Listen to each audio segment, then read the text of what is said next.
Hello, and welcome to Portfolio Matters Weekly Update, Week 30. But before we get into it, Richard will read the disclaimer.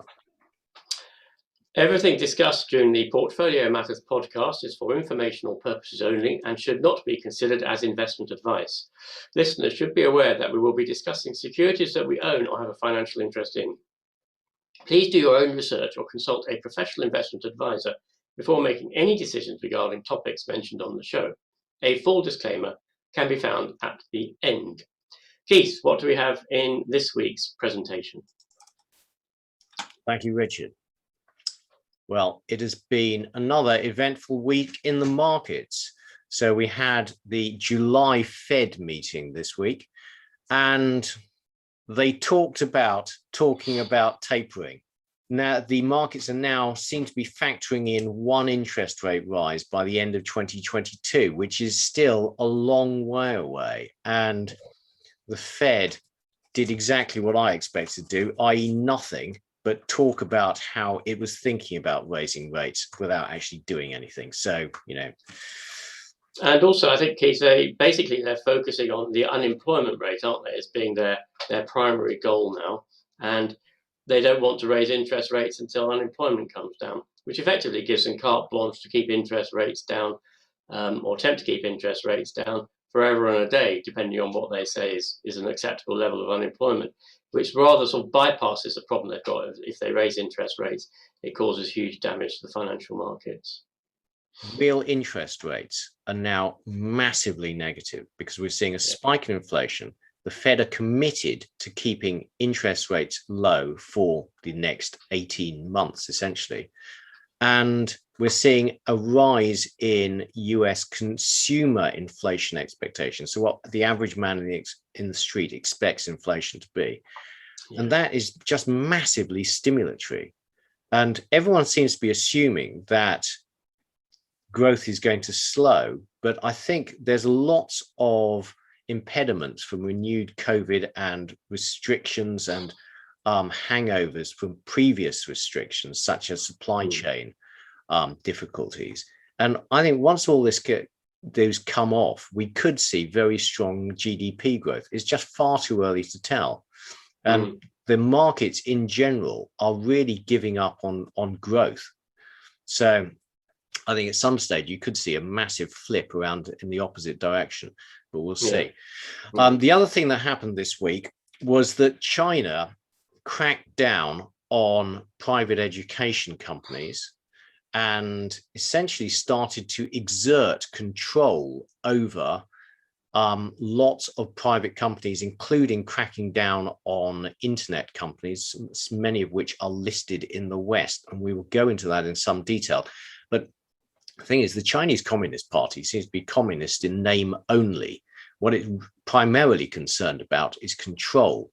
And there is this contradiction between having political control and having economic control. And they're allowing economic freedom by introducing essentially private companies and shareholders having control of those companies. And if people have control of their economic lives, then perhaps one day they'll demand control of their political lives. Yeah. And the Chinese government is now exerting its control over the economy and private companies. You can't really have one without the other, can you? You can't say you are a one-party police state and you can do what you like economically.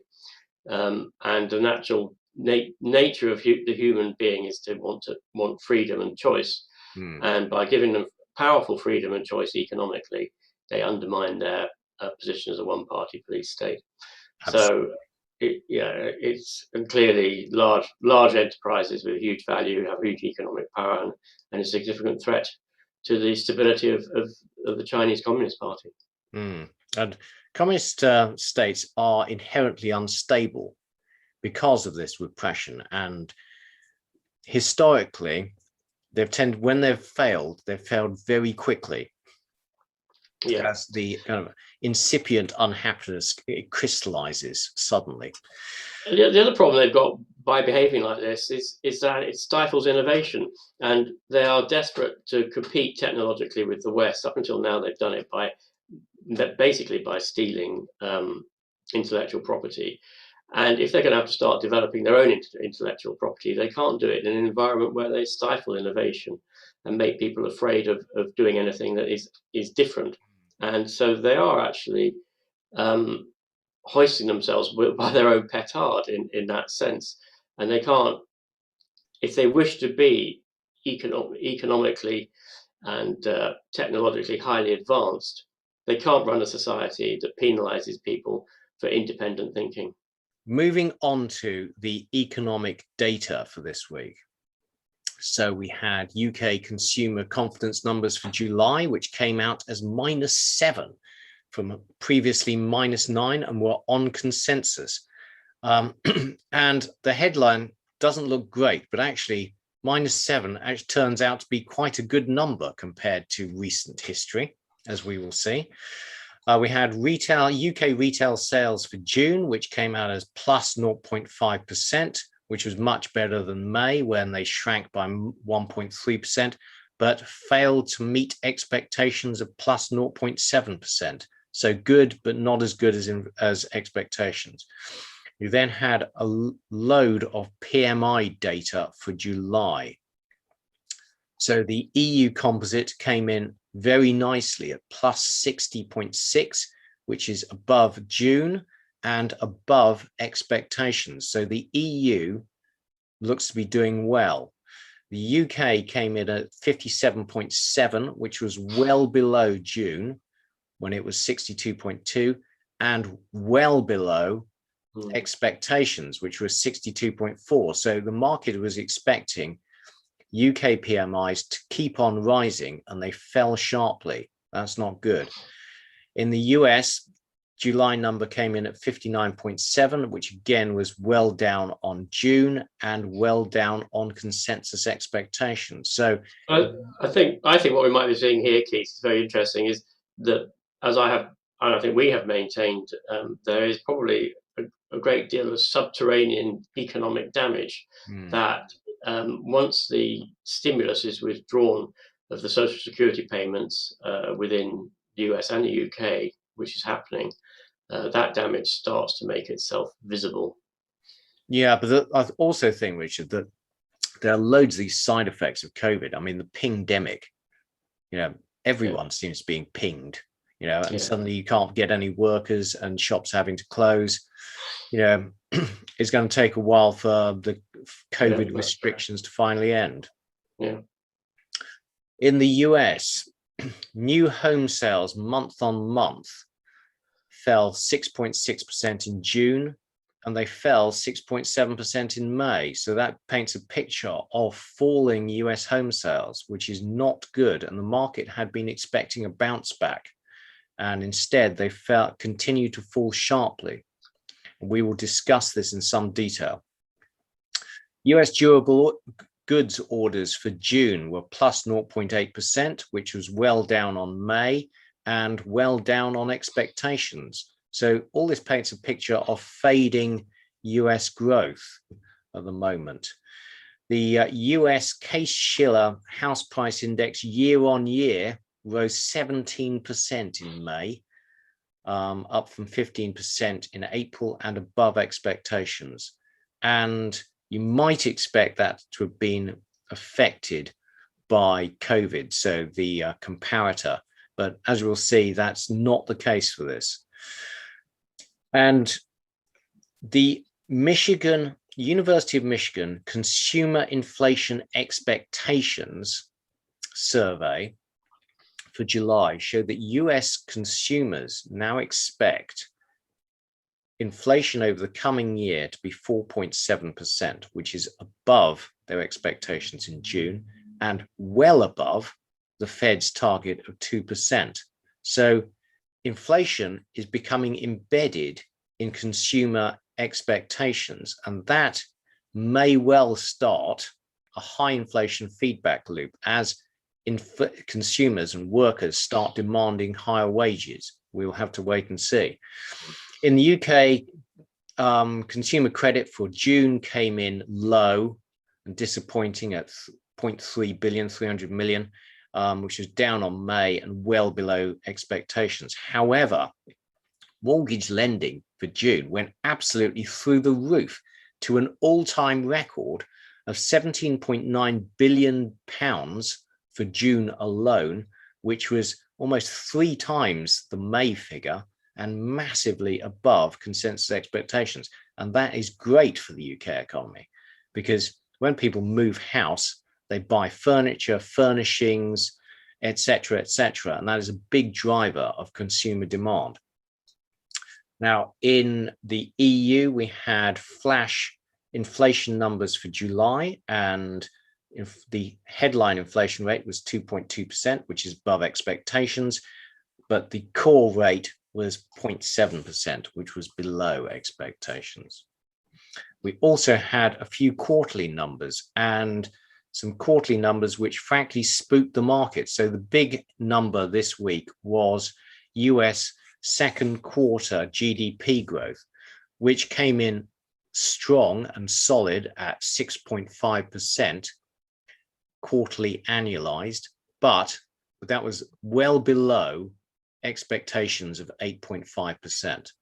So we also had US personal consumption expenditure inflation quarter on quarter, so second quarter annualized, and that came in at a massive 6.4%, well up from Q1, where it was 3.8%, and well above expectations of 4.2%. So we're seeing inflation massively overshooting expectations, and the Fed keeping rates very low, well, zero essentially.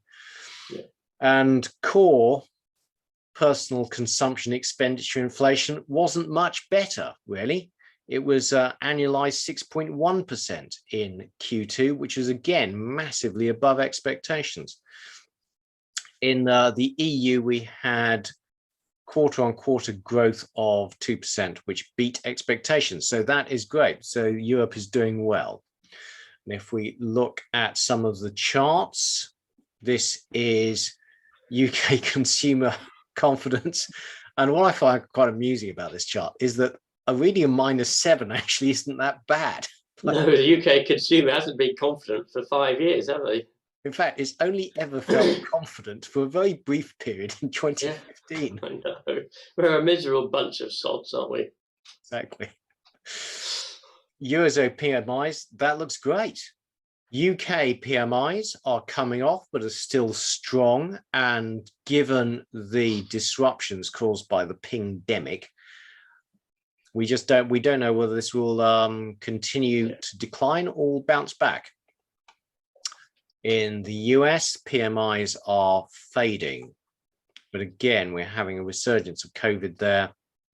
This is the US house price index, and you will notice that during the COVID pandemic, US house prices didn't fall, and now they're absolutely rocketing up on very low mortgage rates, but very high house prices and inflation in the form of timber and other goods needed to build a house are causing a collapse in US consumer confidence in buying a house. So you see home sales are declining, and that is really bad for US growth because, as we discussed previously, buying houses, moving house is a big driver of growth in the form where you have to buy curtains and soft furnishings, etc. So this is not encouraging.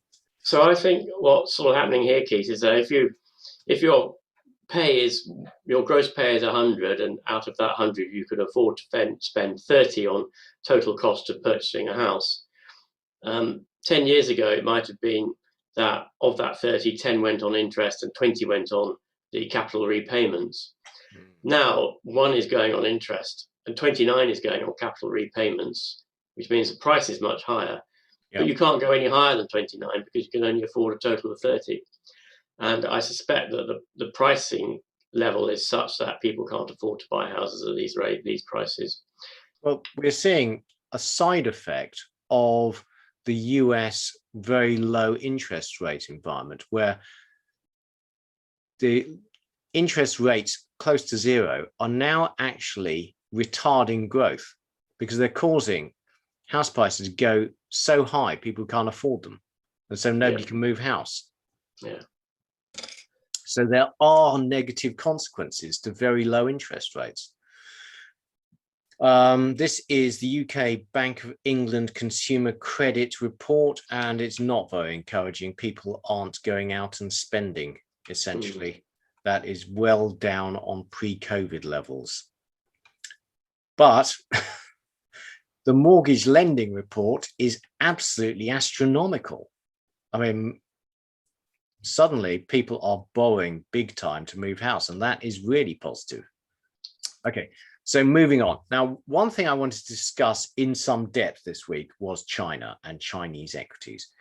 And there was a really interesting piece in the FT Alphaville about how Chinese equities are listed in the West. And if you own them, then you need to be aware that you don't own Chinese equities. What you own is this. The fundamental problem is that the Chinese government imposes limits or restrictions on foreign ownership of Chinese companies. And so Wall Street has come up with this complicated legal structure to get around those restrictions. A Chinese company listed in the US will have this structure. They will own a company listed in the Cayman Islands, which owns a WFOE, a wholly foreign owned enterprise. Now that is owned by the Cayman Island company. It then has contracts with a variable interest entity, which is the Chinese company. And these contracts essentially are meant to give the WFOE all the economic benefits of the Chinese company without giving them actual control.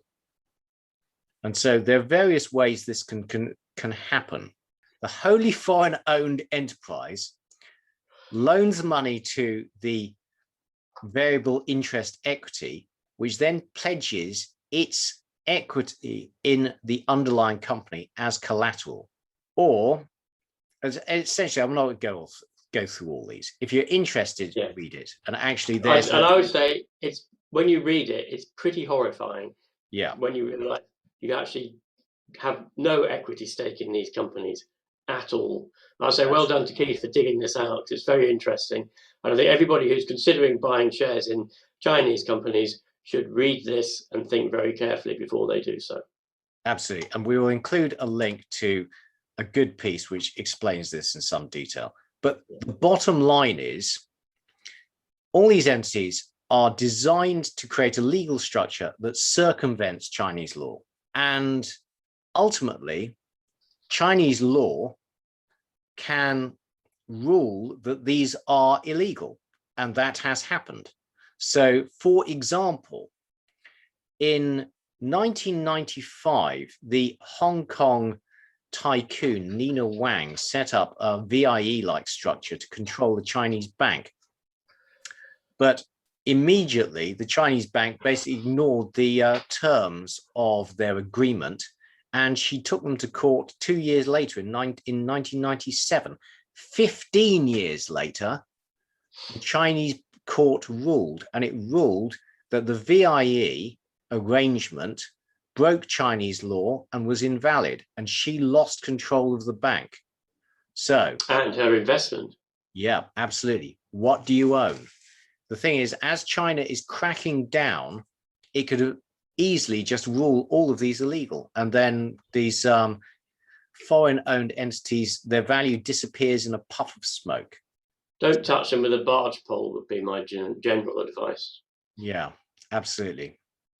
In the meantime, as China cracks down on its internet companies, their earnings have crashed. And that means that Chinese tech companies have crashed. And this is the NASDAQ Golden Dragon Index, which has fallen the best part of 50% in 3 months. Yeah. Okay, moving on to other charts. Richard. Okay, thank you, Keith. So it's charts showing the US personal savings.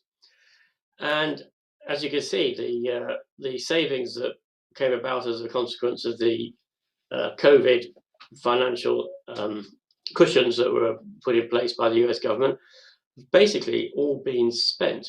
And the personal savings have fallen very, very significantly, which suggests that the kick to GDP that expenditure would have given is now over, which tallies with perhaps the unexpected drop in on the unexpectedly small increase in US GDP of late. Yeah.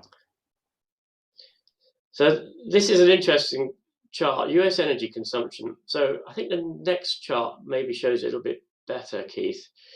The yellow line here is the same as the chart above. So it's the total energy consumption by the United States in British thermal units. In other words, it's not dollars, it's the actual amount of energy consumed. Now, there's a very clear link between energy consumption and an economy as it grows. As an economy grows, it becomes more complex, it undertakes more sophisticated activities, and it requires more energy to do that. And what this appears to be showing is that from the tech crash of 2000, US energy consumption has flatlined. And if you take the relationship between economic growth and increasing energy consumption as a given, which I do, then what this actually suggests is there's been no economic growth in the US for 20 years. How could that come about? Well, it could actually come about in one way very easily, which is if the inflation rate is 1 or 2% higher per annum than the figure is giving, that means that real GDP, which in the last 20 years has been about 23%, drops to zero. And we all suspect that US inflation rates are understated, as we suspect they're understated in the UK, or I certainly do, which suggests that US GDP hasn't grown for 20 years. I push back on that a bit, though, in that I think one of the other thing that's happening is that the US has exported most of its heavy industry to China, and that is very energy intensive. And what it is specializing in now is things like Google search, which is massively profitable, but requires substantially less energy. And so the US and the UK are specializing in services which are much less energy intensive, and they've exported all their nasty heavy industry to China. So it'd be interesting to see this chart on a global scale rather than just a US scale. Yeah, that would be interesting, Keith. And of course, it's very difficult to determine, financial services, an awful lot of computers are running. How energy intensive is financial services as opposed to making washing machines? And the answer to that is I don't know. So you're quite right. You have to.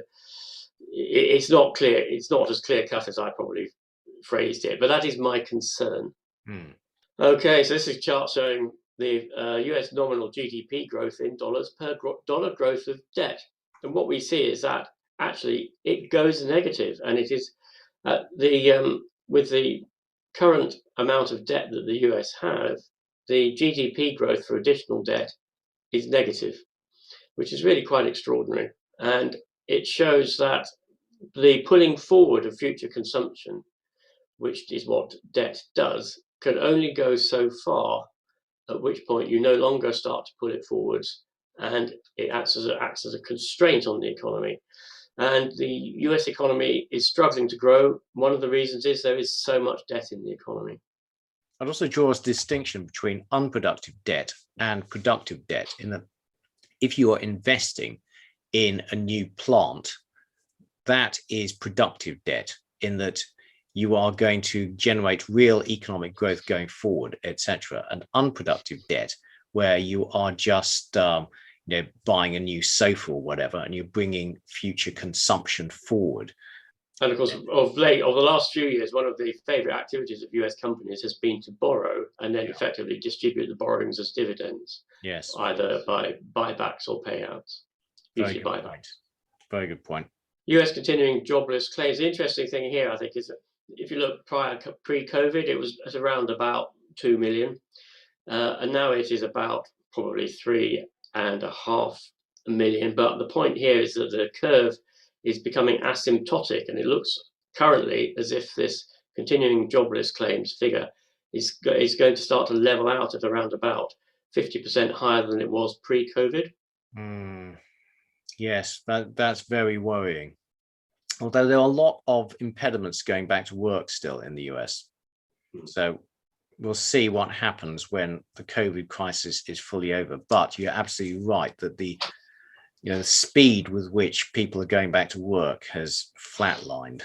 So going back to that productive capacity of debt, or productive effective debt, this is US debt per capita, bearing in mind that per capita includes children, and it is now $82,000 and has increased exponentially since 1972-ish, when the US went off the gold standard, coincidentally or not. Yes, absolutely. I don't think that's coincident at all. I think essentially there was a regime change when Volcker squashed inflation. So in the early 80s, and essentially what he did was he reduced future uncertainty about inflation and hence interest rates.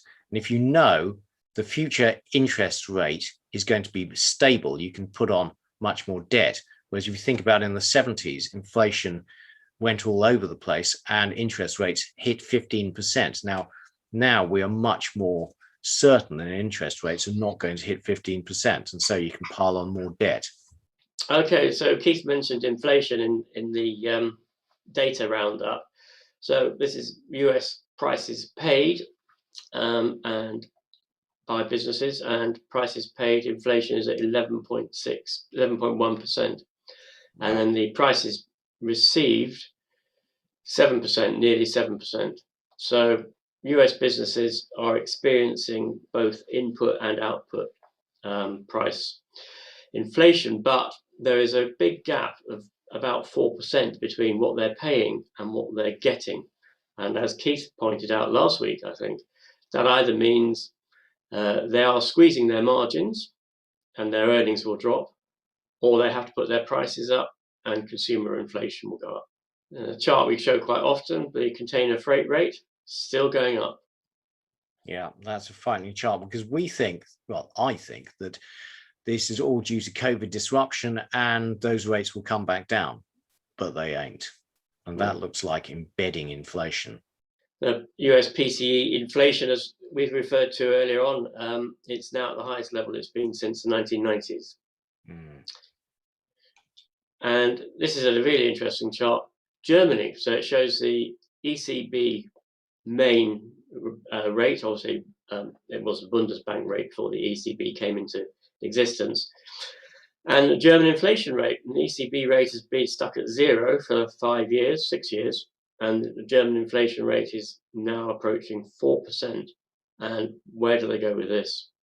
Well, this is really interesting, because we know historically, because of the Weimar hyperinflation, the Germans have historically been very conscious about inflation and conservative in their interest rate setting, precisely to avoid a repeat of the Weimar hyperinflation.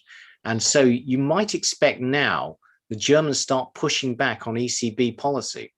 Yeah, so the German economy could clearly take an increase in interest rates.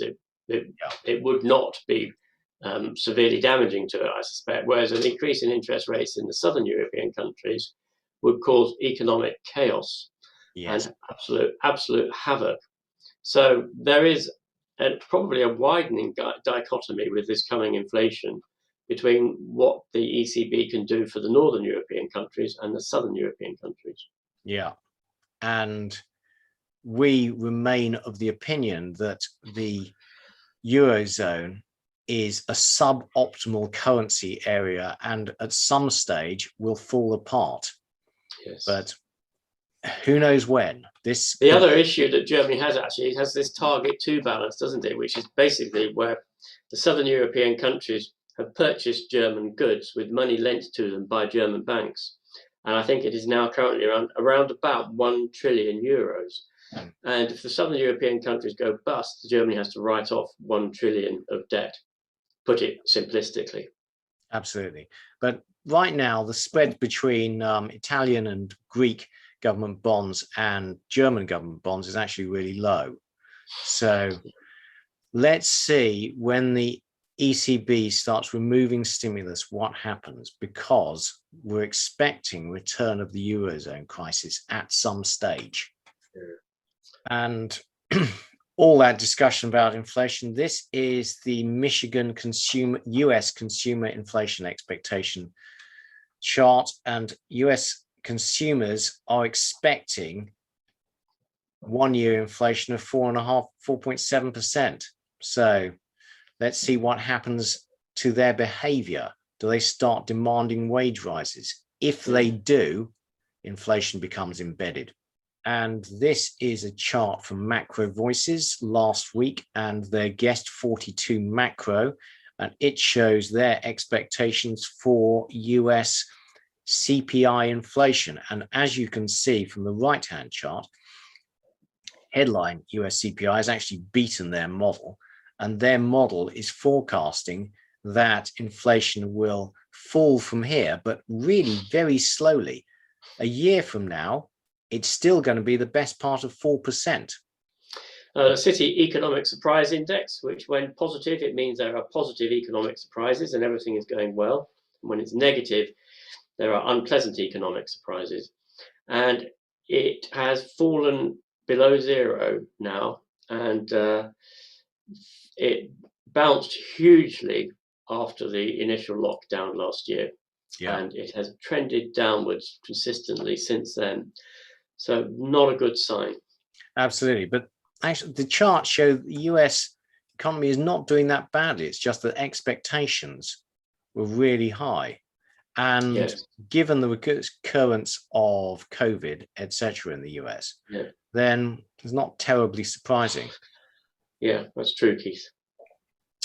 Global PMIs, they are coming off, but they actually are pretty strong by historic standards, well above the highs of the previous cycle. But Goldman Sachs are lowering their forecast for global growth, although still high, but coming off. Now, this shows the effect of the COVID stimulus. And we know that the Fed propped up financial assets, and people with financial assets, i.e. the rich, did very well during the COVID crisis. And a side effect of that is that they've been bidding up the prices of expensive houses. So this is US house price inflation by the price of the houses, the tier of the cost of the house. So the most expensive houses have shot through the roof, up over 26% last year alone. However, if you look at it over the long term, since 2012, low interest rates have actually been best for very cheap houses. Yeah, and expensive ones are making a bid for the finish line, aren't they? Yeah, absolutely. To use an Olympic analogy, which we can do this week. The world economy remains scarred by COVID. We are a long way from normality, and nowhere is that more true than in international air travel. So this is international air passenger transport through passenger numbers through Heathrow, and you'll see this is massively down on normal. In the US, so this is the US Transportation Security Agency, their numbers of travelers using US airports. You'll see this amazing chart.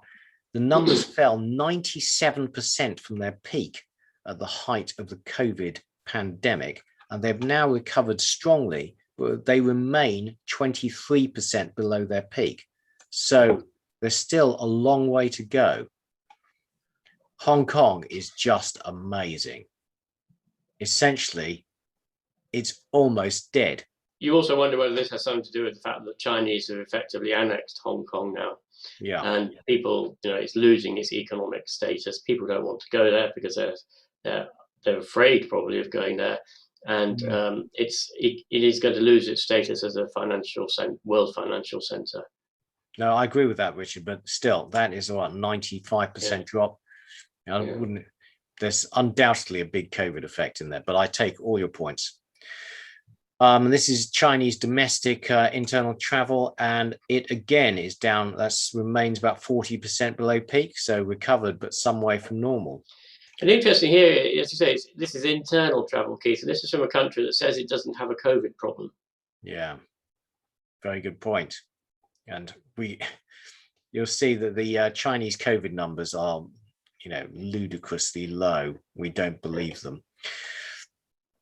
Now, this is the latest COVID case numbers, and you'll see the UK has passed peak. That looks good. Europe, the same. The US, however, cases are rising. Although in all cases, the developed countries, the vaccines are now mean the death rate is really very low and not comparable with previous peaks. But the trouble is the market always linearly extrapolates these curves. So the market's thinking that United States numbers are going to go massively high. And we just don't know. You don't know at which point those curves turn around. There's an interesting article in the Financial Times today, Keith, that I'd just like to refer to on COVID. And it's actually talking about a Gloucestershire Hospital NHS Foundation Trust experience. But the Trust medical director says that the current admission rate in Gloucestershire is 3.8 per 100,000 for fully vaccinated. Wow. And for unvaccinated, the figure is 94.8 per 100,000. So basically, and also the Trust is running at under 10% of the number of admissions that they would have expected from the numbers last winter. So basically what this is saying is if you're vaccinated, you're pretty safe. If you're unvaccinated, your risk is unchanged. And because so many people are vaccinated, hospital admissions is far lower. So vaccination is the key to resolving this. The other thing I read yesterday actually is that the National Statistical Office does a sewage survey. Does a random survey of testing of individuals throughout the country. So it's not reliant on people referring themselves to testing centres. And they reckon, I think, that the infection rate is about 10 times higher than the actual measured infection rate through testing centres. And that makes a great deal of sense in terms of the children, young adults not being particularly highly well vaccinated, and they being the sort of 30-odd% of the population that haven't had a second dose of the vaccine, and that the infection is running rapidly through that population. It's not causing serious health problems in terms of hospitalizations and deaths, and probably, to use that much hated term, herd immunity, probably we are approaching some form of herd immunity. Marvelous. Well, that would be great, Richard. I'd like to see the end. Wouldn't it just, Keith? Okay, so moving on to the checklist. So equity markets bounced back a bit from last week, but then had a sell-off on Friday as the US GDP numbers were disappointing. So the all share was up 0.3%. The stocks Europe 600 was up 1.3%. So Europe is doing well.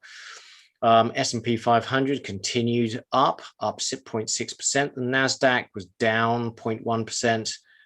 Topics was down 0.2%. Bitcoin had an amazing week, up 21%. Richard will talk about that. And sterling regained a bit of poise, up 0.4%. Now, one thing that has been puzzling me is that the CNN Fear and Greed Index, which basically looks at things like the price of downside protection and the appetite for safe havens such as treasury bonds, it is showing a lot of fear in the market. It's now reading 25 out of 100, extreme fear. Yet the S&P is close to all-time highs, as is the NASDAQ. So what's going on? Well, I think the only explanation is that this bull market is unloved, but investors see that the yields on bonds are ludicrously low, and bonds appear to me to be totally uninvestable. And so they're forced into buying equities, but are really fearful that valuations are too high. Yeah, I think that's right, Keith. And they also feel that there is a Fed put, but they're not 100% certain of it. So we kept this chart in from last week because we've been talking about inflation. This is really important in terms of how you think about your investments and what they do in inflationary times. And, you know, in some senses, if we assume that the level of inflation we've currently got persists, we are at the right-hand end of the graph where the PE multiples of companies starts to drop quite rapidly as inflation increases. And I think it's important to bear in mind that while inflation is not necessarily bad for equity markets, low levels of inflation, it's very bad for them at high levels of inflation. And I think there's a misunderstanding. So one of the sort of canards that you hear is that the German stock market did extraordinarily well during the period of hyperinflation. Well, it did, but not when valued against external currencies. The stock market per se is not a safe place to be during periods of high inflation. There are places in it that may be safe. Absolutely. Actually, get on the Weimar hyperinflation, Richard. In nominal terms, the German stock market did very well. In real terms, it lost something like 60%. So, you know, equities in hyperinflations, equities will protect you better than pretty much anything else, but they still won't protect you fully. High inflation is very bad for all financial assets. Bitcoin. So we have had this discussion. I say we, you know, the world collectively has had this discussion. I think is Bitcoin on a head and shoulders? Well, I suspect the answer is no, that it looked like it might have been, but it wasn't. And you can see the two short-term 20 and 50-day moving averages have now turned up. The 100-day moving average is still downwards. The price has reached the 100-day moving average. It could drop back from here. We don't know, but I would be cautious of saying Bitcoin is going down to 10,000 because the head and shoulders is about to complete at this point. And I believe there's a lot of institutional interest in investing in Bitcoin and Ethereum and the like, and that they are big investors and they will tend to drive the price higher if they do invest. And Ether is effectively showing a similar pattern, perhaps not quite as pronounced as Bitcoin's. And you may say you want to stay out of it a little bit longer, or you may never want to be in it, of course, which I respect entirely. But I don't think, personally, I don't think the head and shoulders is going to form, is going to reflect an impending downside. And the last chart I put in here is the log chart of Ether. And it has actually sort of come down quite nicely, touched the line, the straight line of the log graph, or nearly touched it, you know, depending on how you position the line. So the question is it going to continue with its sort of logarithmic increase? Okay, moving on to commodities. Well, commodities are showing no sign of slowing down, frankly.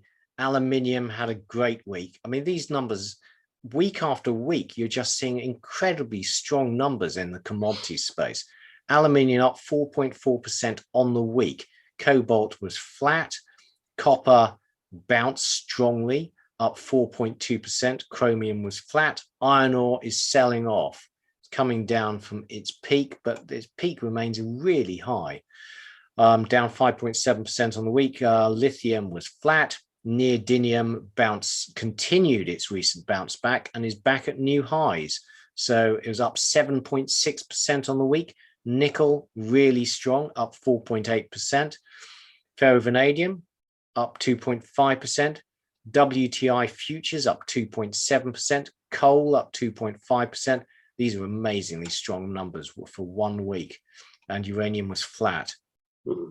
And on that note, I'd be cautious about getting carried away in the commodity space and extrapolating all these numbers upwards, because BMO Capital, they are forecasting big falls in a lot of the commodities, particularly iron ore.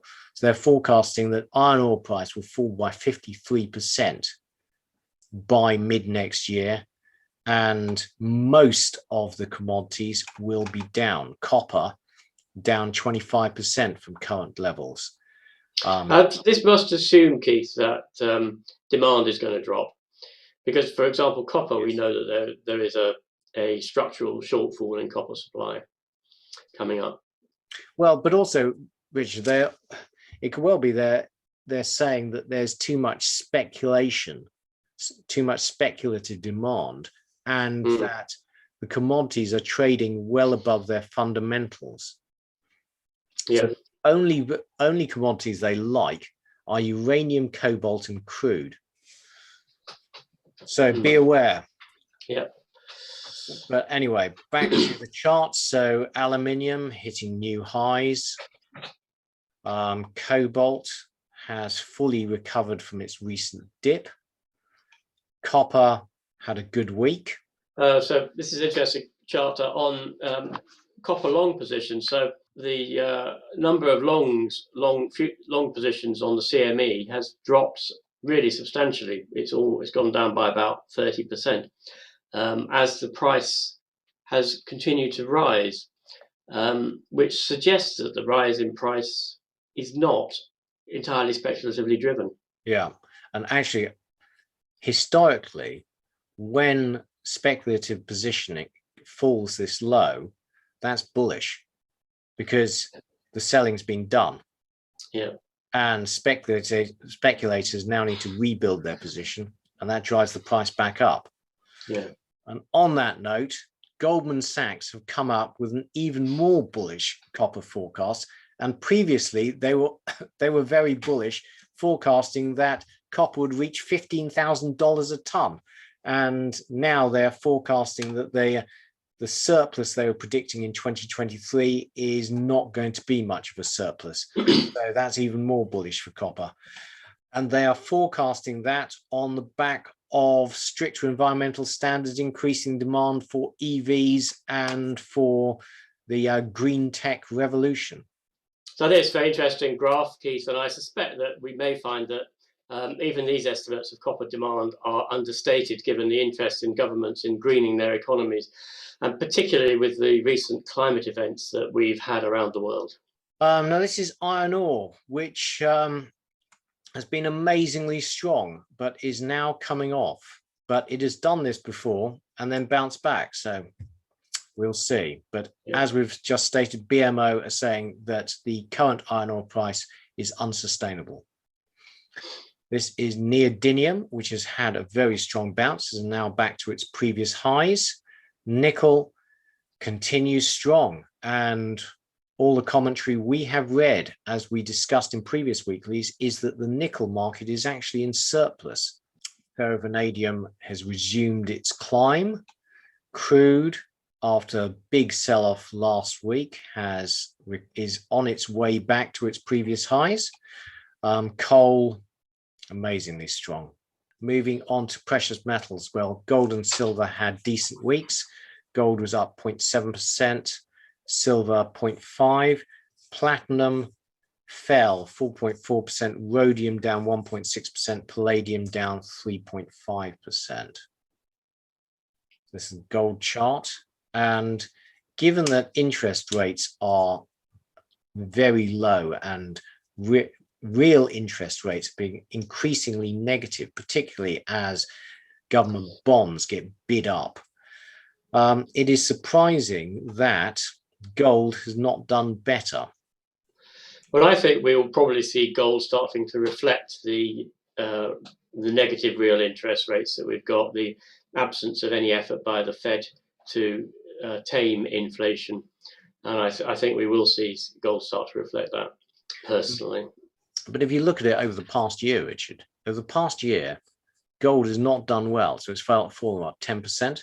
And yet we've had inflation picking up massively and bond yields falling massively, both of which should have been really bullish for gold. And it ain't been. So gold has been very disappointing. No, I suspect that will change, but I don't know. I mean, my positioning is for it to change. Yeah. And I hope it will change. So this is a real free cash flow yield by sector. And gold and silver miners are the only sector in the S&P 500, excluding financials, with a real free cash flow yield, which is extraordinary. I don't know when this chart is from, actually, but the recent results from the energy sector from Shell and Exxon have been great. Massively positive. I suspect it was prior. You're quite right, Keith, and it was prior to that, I'm sure. And as we were discussing, gold versus real interest rates. Now, if this apparent correlation is to continue, or to reform, I should say, then the price of gold needs to, either real interest rates need to drop substantially, or increase substantially, or the price of gold needs to go up. Yeah. I don't think real interest rates are going to address the gap because of our discussion on inflation. So I suspect that the price of gold will move up. But the other interpretation of this is that the market isn't believing that bonds are the price of bonds. It's thinking that the price of bonds is heavily manipulated and it's not a good indicator of where the gold price should be. Yeah. Yes. So, yeah, true. Yeah. Silver, platinum coming off. So and rhodium coming off. So all these three are used in catalytic converters. So is the market saying that its previous forecasts for automotive production are too high? Okay, moving on to rates. And once again, despite inflation printing hot and printing amazingly hot, the quarter-on-quarter personal consumption expenditure inflation we've seen, bonds rose and yields fell. So you can now buy the UK 30-year at an interest rate of below 1%. Really amazing. Cheap, Keith. Okay, so that's the UK 30-year. The price hasn't been this high since November last year. And US Treasuries, again, yield continuing to fall. And German real yields, Richard. Well, as we've discussed, Keith, German real yields are deeply, deeply negative. You wonder how sustainable this is before A, there's an economic backlash, and B, these are extraordinarily stimulative. Surely, if people's inflation expectations start to rise, then they will start to borrow money. Yeah, and spend money and buy goods. Richard, your activity. Thank you, Keith. So my portfolio review, I was up 1.5% on the week, which is a welcome relief from the ghastly period of the last 7 weeks. And I put it down to basically a sort of firming up of the commodity stocks that I own. I purchased some Ether. I've gone back in. Some Galaxy Digital Holdings that I've referred to previously, who basically invest in blockchain technology. And I also bought some June 2022 silver call options. Now, I didn't spend very much at all on these, I have to say. But I think that the price of silver over the next 12 months, 11 months, is likely to go up fairly significantly, well above 30. And I just thought I would speculate with a few silver call options. And there we are. So no sales. So basically, I am sitting on my hands with the portfolio.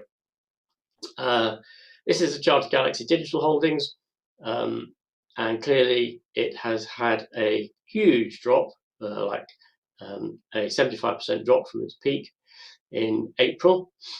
It hit a 76% Fibonacci retracement. Has bounced back up off there. I'm sorry, this green arrow is out of place, and I think that it will reflect the movement in Bitcoin and Ethereum, and I think that they are probably going to bounce back up now, and that was the reason I made that investment. And that's very interesting. My P&L, like Richard's, had a welcome bounce after a long period of underperformance. I was up 2.2% on the week, which takes me to plus 2.5% on the year, which, you know, underperforming Richard, underperforming Stuart, and underperforming the market. And despite the bounce back in crude, oil companies did not bounce back to anywhere near the extent that I feel they should have. So this is the chart of Royal Dutch Shell, which this week announced its latest quarterlies, and they were great. And so it announced its highest quarterly profit since 2018. It raised its dividend by 38%. So it now yields the best part of 5%. It announced a 2 billion share buyback program, and it cut its debt by 5.6 billion in the quarter. The market shrugged. So I did no buys and no sells as I was on holiday. I think that's it for this week. Thank you for watching. Please, can you press like and subscribe to the channel? And it's goodbye from Richard Wheater. And it's goodbye from Keith Jordan. Goodbye. Goodbye. Full disclaimer. The material and information contained in this podcast is for information and entertainment purposes only and should not be relied upon for making a business, legal or any other decision. We may own or have a financial interest in any securities mentioned. Listeners should conduct their own research or consult a professional investment advisor before making any decisions regarding topics mentioned on the show. Whilst we endeavour to ensure that the information presented on the show is correct, we make no representations or warranties of any kind, express or implied, with respect to the podcast and website or to any information, products, services or related graphics discussed or presented in the podcast or website. Any reliance you place on such material is strictly at your own risk. You are solely responsible for the investment decisions you make. We will not be responsible for any errors or omissions in the podcast or website, including in articles or postings, for hyperlinks embedded in messages, or for any results obtained from the use of such information, nor will we be liable for any loss or damage, including consequential damages, if any, caused by a reader's reliance on any information provided by the podcast or website. Please do not listen to the podcast if you do not accept self-responsibility for your actions.